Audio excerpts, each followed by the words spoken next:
আমার প্রিয় ও স্নেহের 2026 সালের নতুন বছরের পঞ্চম শ্রেণীর ছাত্রছাত্রী বন্ধুরা, আশা করি তোমার সবাই ভালো আছো। আজ আমরা যে বিষয়টি নিয়ে আলোচনা করব, পঞ্চম শ্রেণীর ফার্স্ট সেমেটিভ অর্থাৎ প্রথম পর্যায়ক্রমিক মূল্যায়নের রায় ও মার্টিনের প্রশ্নবিচিত্রার প্রথম মডেল কোশ্চেন সেটের সম্পূর্ণ উত্তরপত্র নিয়ে। প্রথমেই তোমরা সিলেবাসটা দেখে নাও, কী কী বিষয় তোমাদের ফার্স্ট সেমেটিভ অর্থাৎ প্রথম পর্যায়ক্রমিক মূল্যায়নে থাকবে।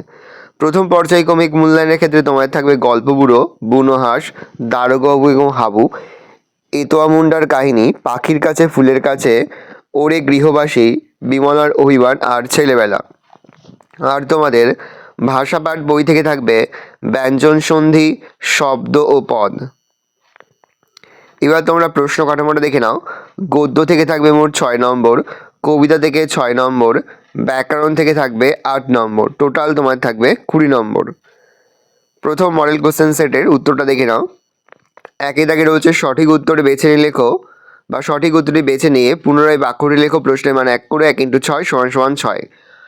হাবুর পোষা পায়রার সংখ্যা ছিল 140, 150, 100, 200টি। উত্তর হবে 150টি। সুনির্মল বসুর লেখা একটি গ্রন্থ হল ছানাবড়া, মাকু, গল্প স্বল্প, ছেলেবেলা। ছানাবড়া। বালক রবীন্দ্রনাথের প্রধান ছুটির দেশ ছিল সবুজ মাঠ, ঘর, খোলা ছাদ, দোতলার বারান্দা। খোলা ছাদ। বুনোহাঁস গল্পে জোয়ানদের ঘাঁটি ছিল লাদাখে, রকি পর্বতে, মরুভূমিতে, নির্জন দ্বীপে। লাদাখে। আচ্ছাদনের সন্ধিবিচ্ছেদ আ যুক্ত ছাদন, আচ্ছা যুক্ত দন, অযুক্ত ছদন কোনটাই নয়, আ যুক্ত ছাদন। ছেলেরা মাঠে খেলছে বাক্যটিতে ক্রিয়াপদ হলো ছেলেরা খেলছে মাঠে সবকটি। খেলছে। 2 দাগে রয়েছে নিচের প্রশ্নগুলির পূর্ণ বাক্যে উত্তর দাও। প্রশ্নের মান 1 করে 1 × 6 = 6। কাব্য হবে। কাব্য হবে জুড়ল করলব। কাব্য কোথায় হবে? রক্তজবার ঝোপের কাছে। গল্পবুড়ো কখন গল্প শোনাতে আসে? শীতকালের ভোরবেলায় গল্পবুড়ো গল্প শোনাতে আসে। এতোয়ারে ছেলে তুই বড্ড ভালো কথাটি কে বলেছিল? ভজন ভুক্তা। এতোয়ারে ছেলে তুই বড্ড ভালো কথাটি বলেছিল ভজন ভুক্তা। জুড়ি গাড়ি কি? 2 ঘোড়ায় টানা গাড়িকে বলা হয় জুড়ি গাড়ি। বিস্ময়ের নিচে দাগ দাও। কুচকুচে কালো। কুচকুচে। সন্ধি বিচ্ছেদ করো। কাঁচকলা। কাজ যুক্ত কলা। কাঁচকলা। 3 দাগে রয়েছে যে কোনো দুটি প্রশ্ন উত্তর। প্রশ্নের মান 2 করে 2 × 2 = 4। গায়ের নাম হাতিঘর কেন? হাতিঘরের আগের নাম কি ছিল? বিমলাকে সারাদিন কোন কোন কাজ করতে হয়? কবি কেন ছিটকিনি আস্তে খুলে ঘর থেকে বেরিয়ে গেলেন? প্রশ্ন পাঠ্যাংশে কাকে কেন বাংলাদেশের শিশু লিভিংস্টোন বলা হয়েছে? নেক্সট রয়েছে 4 দাগে বিশ্ব আলাদা করো। প্রশ্নের মান 4। ক্ষীর উটকো, ওয়েসিস চুন, বেচারি আনন্দ, ফুটবল থুরথুরে। এবার আমরা 3 এবং 4 দাগের প্রশ্নের উত্তরগুলো দেখে নেবো। যে কোনো দুটি প্রশ্ন উত্তর। প্রথম, গায়ের নাম হাতিঘর কেন? হাতিঘরের আগের নাম কি ছিল? উত্তর লিখবে এক সময় গ্রামের মতিবাবুর পূর্বপুরুষেরা যখন মস্ত জমিদার ছিলেন তখন তাদের ছিল হাতি, আর হাতিশালাটা ছিল পাথরের।